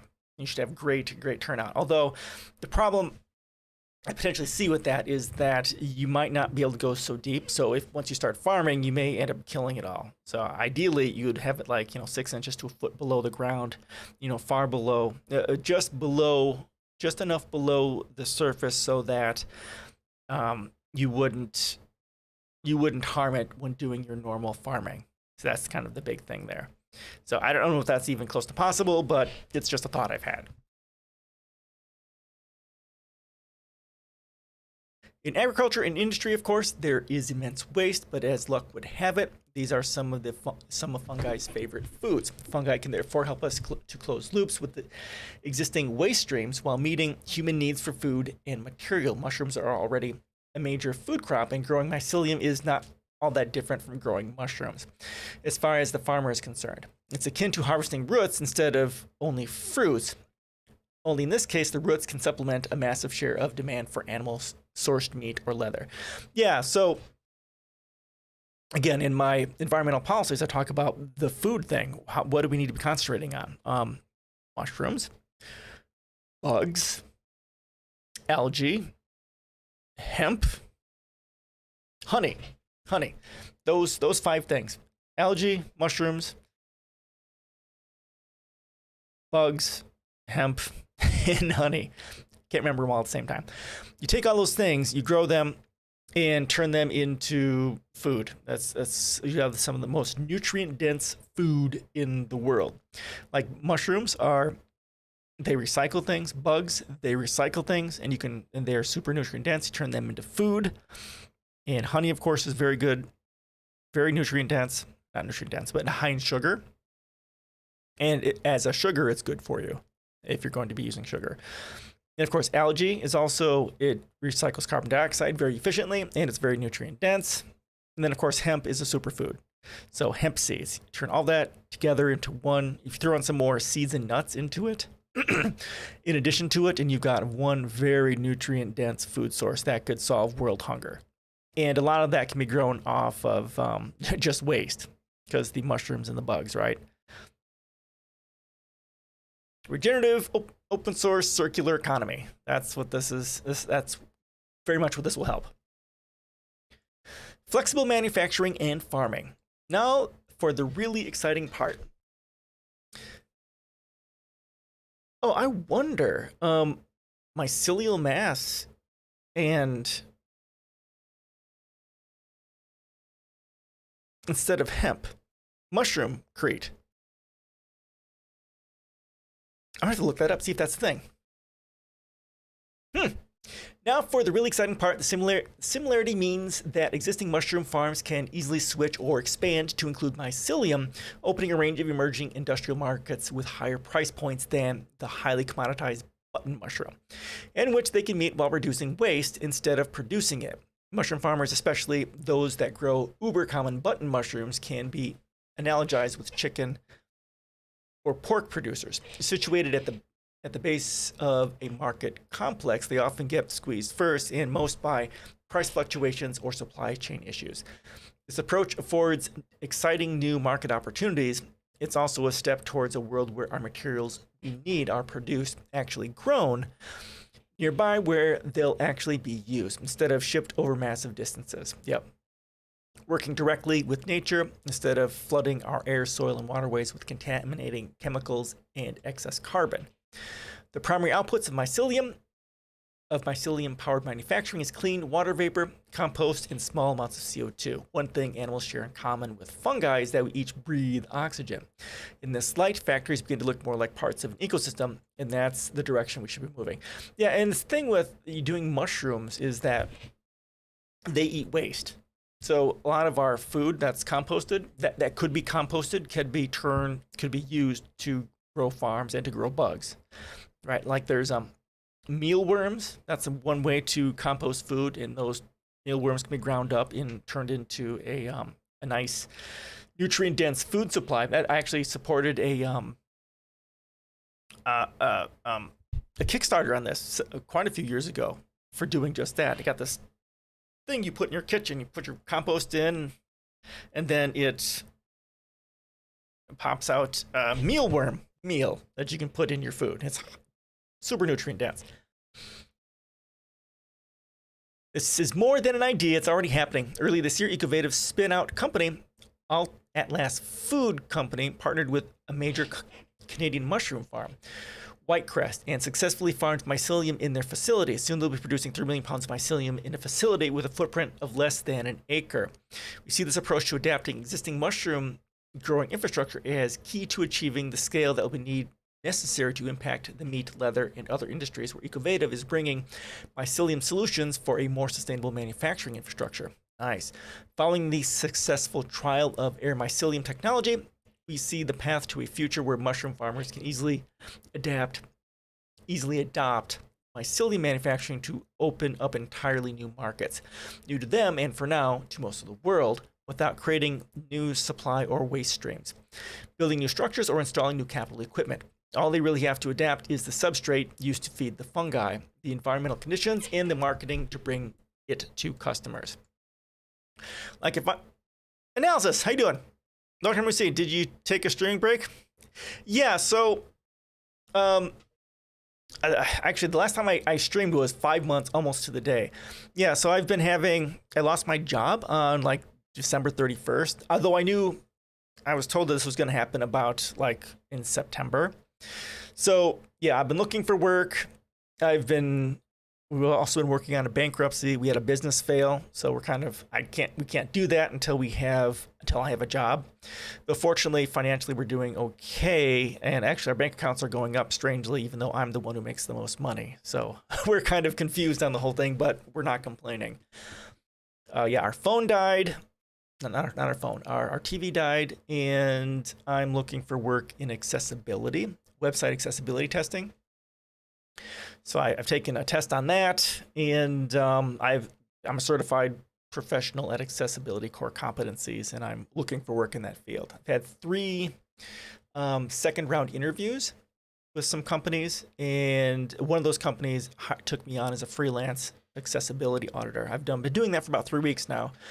So hopefully I'll get 1 more week out of this, and I'm working on updating my resume so that I can get work in this field. This is really what I want to do, accessibility testing. It's super useful. Yeah, it is. And actually, I shared this. It's interesting for me, but if you're super bored, you want to... Not necessarily. I've got to get... I have to find a job first. I don't want the wife getting pissed at me first. But I thought I'd pop in and let everyone know that I'm alive, still doing stuff. I also have that the head problem too, where that pulsing in my head, that was happening the same as it was before, although the medication is dealing with it pretty well. Yeah. So what I just shared, that's kind of an example of what an audit might look like. This is the second one that I did, so it's not perfect, but it's gives you an idea of what that sort of a thing is. Where are we? Yeah. So we'll see. Maybe I'll do it maybe once a month until I find a job. We'll see how that happens. I want to make the wife happy. Plus, I have to find a job. Now that I am doing some audits, hopefully, I can put that on my resume, and then I'll get someone to bite on hiring me. So that's the big thing, and it's good money too. It's like I was really floored when I was looking into this. So I was originally looking to go into user experience design. I started on Google's professional certificate on that. I finished the first of 7 of the parts of that course. But then I also found out about the CPAC test, the Certified Professional in Accessibility Core Competencies. And I said, you know what? I've been passionate about this for 20 years. So I went accessibility full bore and studied for the test and passed it quite well. So the money, it's like 80 to 100 grand a year for this position. For these sorts of positions. I mean, it's mind-boggling how much money there is, in this industry. I mean, it's just mind-boggling. So yeah, I'm kind of looking at, once I get a job, then I'll be streaming a bit more. The one issue I'm having because of my head issue is that the medication I'm taking has me sleeping for 11 hours a day. So that radically, I can't say radically, but because I was sleeping 9 to 10 hours. Yeah, 80, 90, 80 to 100, 115, somewhere around there. 80 is low, 90 to 100 is the average I've seen. Yeah, it's really good money, How you doing? OLED IU, you're new. Welcome. For Xenon, I do leftist politics. And if you're super bored, I have my own policies. And this is my blog. I blog about politics and stuff like that here. Blogging for a decade. If you want to go to sleep, there's plenty of there to get you to sleep.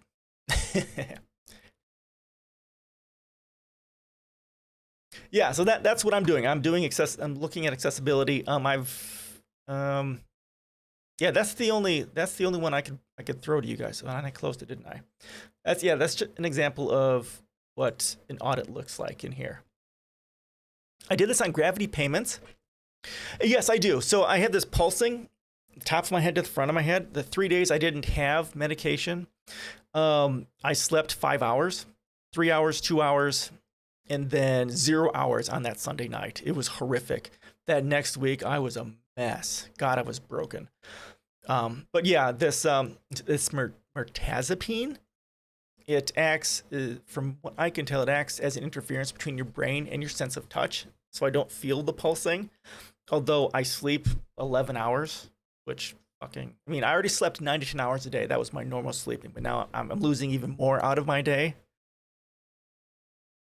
Oh, did you? Shit, dude, that sucks. I don't know how much sleep you need, but I need 9 to 10 hours of sleep. If I don't, I'm a mess. That fucking wrecks getting that little sleep. I hope you were okay. I was in a hotel that had no. Oh, that sucks. So you didn't have any. You didn't have air conditioning, or heating, or what? Why was the window not? Why was the window? Why was not having a window an issue? Is it warming? Oh. Okay, gotcha. Yeah, that's too bad. I'm in a small town, like 12,000 people. I don't mind the noise, basically. For the most part, it's kind of background for me, but what keeps me up is light. I'm very sensitive to light. And yeah, light's a big thing. Like over the years, the wife and I'm married, we've got a daughter. My wife and I have come up with how we can figure out no curtains too. Oh yeah, that's a fucking bitch. So we figured out how to deal with that. We've gone through eye pillows and all sorts of things to try and figure out how the hell to sleep. And the system we have currently is this: we each have 3 pillows. 3 pillows. So 2 of them is to sleep on normally to get the normal amount of support, and the third one you put over your head. Then you position that plus your blankets to control the light. You have 2. Depending on how many pillows you need on the bottom, get a third one. And then you can control the light, and you control the sound and the temperature and humidity of the air you breathe as well. I've covered my head since I was a kid, so I can control the temperature and humidity of the air going in. But now this video overhead. Okay, there you go. Yeah, you're good. Yeah, perfect. Exactly. Yeah. So that's yeah, we use the 3 pillow method. 3 pillow plus the blanket.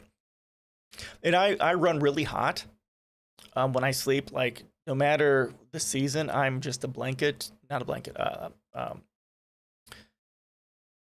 And part of the medication, it messes with my ability to recall certain things.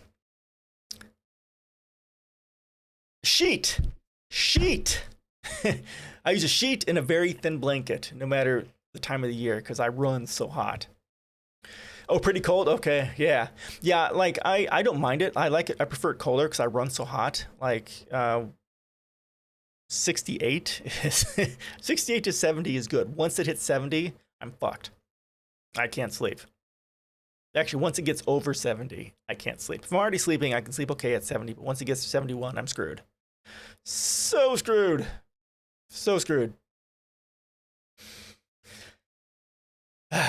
Well, I hope you've recovered from your little jaunt there. Not sleeping it sucks. Sucks a lot. So I cover a lot of leftist politics. This is my first time streaming in probably 5 months because of all the shit I'm going through. But cover leftist politics, anti-imperialism, anti-capitalism. Resource-based economies is the lens through which I look at things. And this stream, we've covered monogamy and mostly pretty much just technology. I'll go ahead and share these for you. So what the? This is the first thing we went over. So I've studied evolutionary psychology and biology and stuff like that. So that was very much along the lines of stuff that I've studied. This is an amazing article. I was really impressed with this. When we talk about the future and resource-based economies and why it doesn't have to be horrible, it gets into interstellar mining asteroids and things like that, and Dyson spheres and K3 civilizations and stuff like that. It's a really good article. It's this is an author who wrote this book, which I'm gonna have to get and read. And this one is talking about fusion technology for ultra deep, using gyrotrons to get super deep. I'm very pro geothermal energy. And this is what we're going over now, which is about mycelial mass mushrooms. Ecovative, this, I'm pretty sure this is a company that I supported on a Kickstarter a very long time ago. I think they specialize in using mycelium to create like packaging and insulation and things like that. It's really, really good stuff. I wasn't planning on going over all technology this stream, but that's pretty much what I'm doing. Oh, and if you jump into my Discord, when I'm done with the stream, I do put the list of all of the links that I went over in stream, and also I do that to my Reddit as well. So you can go there if you want to see what you missed. There will be a link there to the YouTube, because this is streamed over to YouTube as well. I hope it did. I don't know. We'll see. So that'll be there, and then I'll update that, and then I'll have the links there to Reddit, which will have links to everything that we covered on stream too. Hopefully, maybe I'll until I find a job, maybe I'll stream once a month so I can keep my wife happy while I'm looking for work. Yeah, if you can jump on now, if you look down below in the description on the About page, pop over and see if it works, because sometimes there's issues with it and I have to redo it. I'll tell you what, why don't I just go ahead and do it? Invalid? Okay, yeah, fucking thing. I don't know why. It drives me nuts. I say, okay, where's it go? Edit, invite link. I say never, expired never, no limit, generate new link. Okay, here you go. Here's a new one. No, that's not it. Come on, copy. Copy. There we go.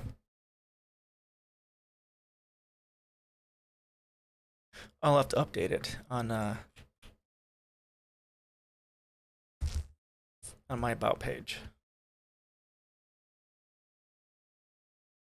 If you go to the bottom, there's stream stuff, and then content covered on stream that has all the links to the Reddit and stuff like that in there. So you want to see some of my past stuff? It's all in there.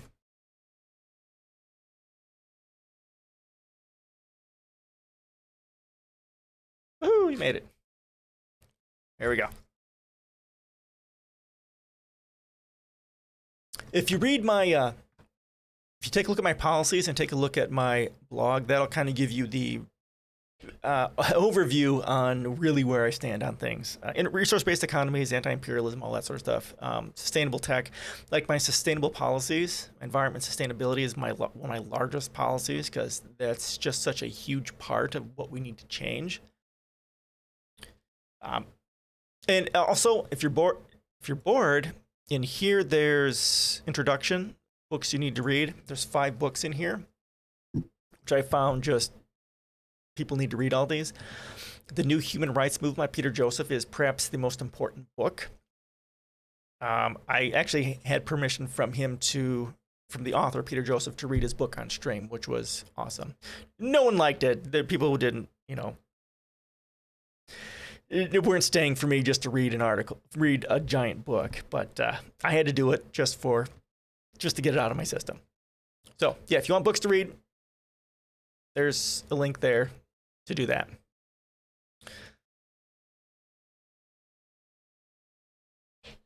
And I have 500 plus, I think, blog posts there too to read. So there's a lot there to read if you're bored. All right. So I'm gonna go ahead and finish this blog post, or finish reading this, and then I'll have to get off for today. And if you follow me on Twitch as well, you can get notification when I go on as well, and YouTube too. That's another place you can follow me, and Discord. I didn't publish to all the places I normally do for this one, because it's just kind of a first one in 5 months. I wasn't even sure if what the hell is it called? OBS was even going to work, but I had a whole bunch of updates to do on it, and I've been having issues with my Go XLR, but everything kind of worked out, so I'm doing okay. All right. So let's continue to finish this so I can get this done hopefully before the wife gets home. And then we can move on. Oh yeah, and if you watch back this video, the first like 10 minutes, 11 minutes, I didn't have sound on till Luxie was kind enough to put me out of my misery. So you can jump forward to find that point when Luxie pops in and then says, "Hey dude, stop being an idiot." It's pretty funny. I don't do that very often, but sometimes if I do that, it's because I've got my mic still muted. You know, it happens. All right, so we're down to here.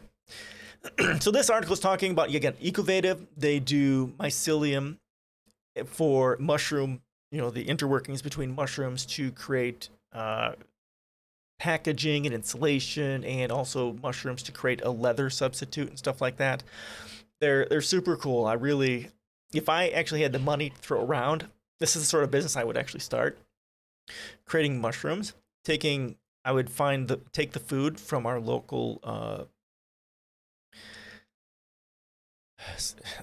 medication here, from our local restaurants, and then composting it by using mushrooms and bugs as well, actually growing bugs, because bugs are super nutrient dense. So using bugs and mushrooms to compost and recycle food, and then use that to make insulation and packaging and that sort of stuff. All right. There are still steps to work out before this approach can scale globally, which must occur if we are to truly make a dent on industrial waste. Substrate production, for example, will need to ramp up to feed the growth of new mycelium products. For the mushroom grower, meeting that demand means utilizing biotechnology that allows them to switch from growing mycelium leather or meats to mushrooms and back as needed. Rather than the equipment, it is the mycelium and the substrate that are specialized components.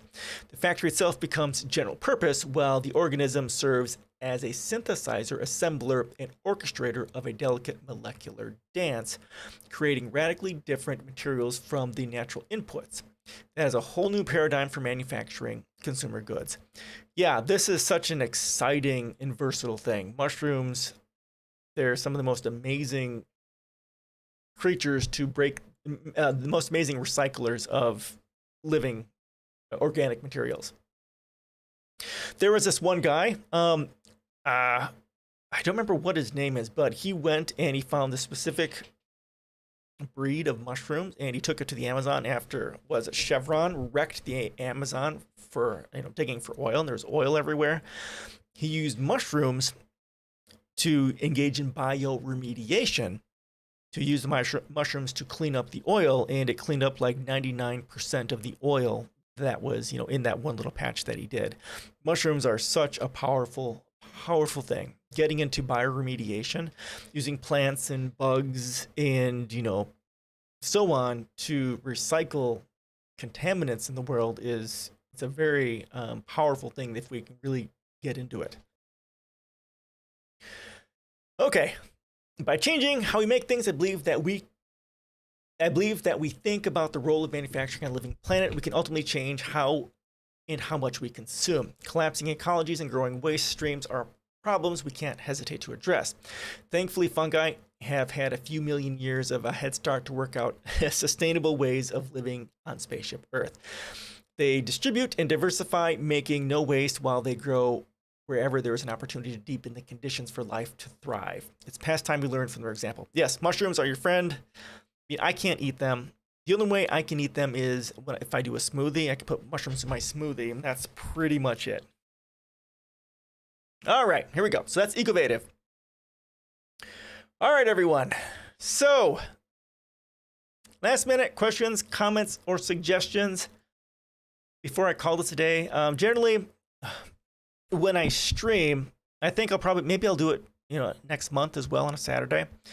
I was doing Tuesdays, Thursdays, and Saturdays, I think. I don't know what my schedule was. Maybe I'll try and do a month from now on a Saturday as well, until I find a job. So I miss this. I miss you guys. It's one of the few places I get my political reading done. All right. So last minute questions, comments for calls today. And again, if you want to follow me, you can follow me on those places. My links are down below. My blog, my policy site, Discord, Reddit, Twitter, Facebook. If you want to learn more about me, my blog about me has more than you'd ever want to know about me. Ever want to know. And I cover leftist politics, a lot of technology, sustainable tech, much like we see here today. Anti-imperialism, anti-colonialism, lots of stuff. Anything? All right, my peeps. Thank you guys for joining me. I appreciate that. It's great to see some new people pop on board. Awesome. And if you want to keep up with me, follow me in those places. And then we will see you guys next time. Everyone have a great weekend. Stay COVID-free, and we'll see you guys next time.